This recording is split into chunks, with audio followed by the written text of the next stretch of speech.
This week's story is Goldilocks and the Three Dinosaurs. It's being retold by Mo Willems. Goldilocks and the Three Dinosaurs. Once upon a time, there were three dinosaurs: Papa Dinosaur, Mama Dinosaur, and some other dinosaur who happened to be visiting from Norway. One day, for no particular reason, the three dinosaurs made up their beds, positioned their chairs just so, and cooked 3 bowls of delicious chocolate pudding in a variety of temperatures. "Oh boy," said Papa Dinosaur in his loud, booming voice. "It is finally time to leave and go to the, someplace else." "Heh, heh, heh. Yes," continued Mama Dinosaur.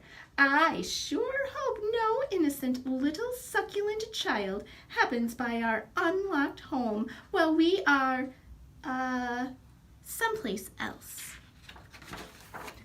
"Ha ha, husha husha." Then the other dinosaur made a loud noise that sounded like a big evil laugh, but was probably just a polite Norwegian expression. The three dinosaurs went someplace else and were definitely not hiding in the woods, waiting for an unsuspecting kid to come by. Sure enough, 5 minutes later, a poorly supervised little girl named Goldilocks came traipsing along. Just then, the forest boomed with what could have been a dinosaur yelling, "Gotcha!" But I'm pretty sure it was just the wind. The loud noise was immediately followed by another loud noise that sounded kind of like, "Be patient, Papa Dinosaur.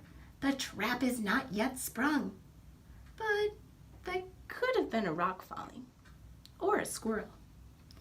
The signs say 2 miles to very nice house.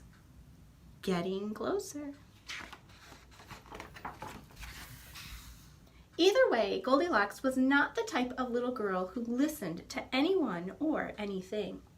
For example, Goldilocks never listened to warnings about the dangers of barging into strange, enormous houses. So as soon as Goldilocks came across a strange, enormous house, she barged right in. The rug outside their door says, "Welcome."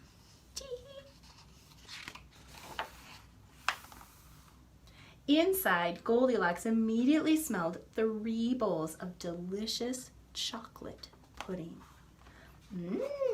Said Goldilocks, "That chocolate pudding smells delicious. If only I could get all the way up to the top of that counter." Then Goldilocks noticed a very tall ladder that just happened to be there and certainly wasn't left on purpose.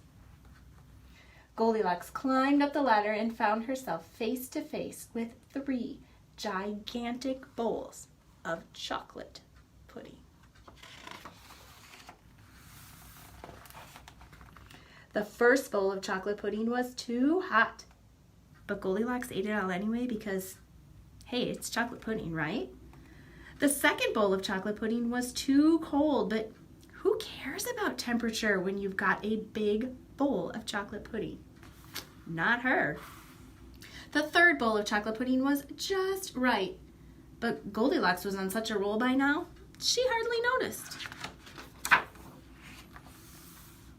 Soon, Goldilocks was stuffed like one of those delicious chocolate-filled little girl bonbons, which, by the way, are totally not the favorite things in the whole world for hungry dinosaurs.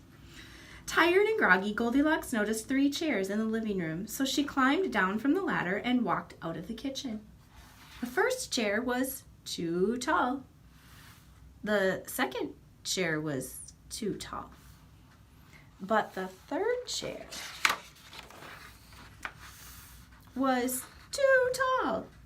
Goldilocks wasn't going to climb that high just to sit in some chair, so she hiked over to the bedroom. When she got there, Goldilocks noticed that the beds were also gigantically big. "What's going on around here?" groaned the exhausted girl. "The bears that live here must be nuts." Just then, the room filled with a loud, booming noise that was either a passing truck or a dinosaur gloating. "A few more minutes and she'll be asleep. Delicious chocolate-filled little girl bonbons are yummier when they're rested." Even a little girl who never listens to anyone or anything had to hear that. Goldilocks took a minute to stop and think, which was longer than she usually used to stop and think. Home, sweet dinosaur home. "Hey," she told herself, "this isn't some bear's house. This is some dinosaur's house." Say what you like about Goldilocks, but she was no fool. As quickly as she could, she ran to the back door and got out of there. Just then, a loud plane flew by, which sounded pretty much like a trio of dinosaurs yelling, "Now!" or "Charge!" or the Norwegian expression for "Chewy bonbon time!" Suddenly, and completely coincidentally, the three dinosaurs rushed through the front door. But they were too late. Goldilocks was gone, and all that was left in the house were three disappointed dinosaurs. The end. I hope you enjoyed the story, and we'll have some more activities to do with the story again later this week.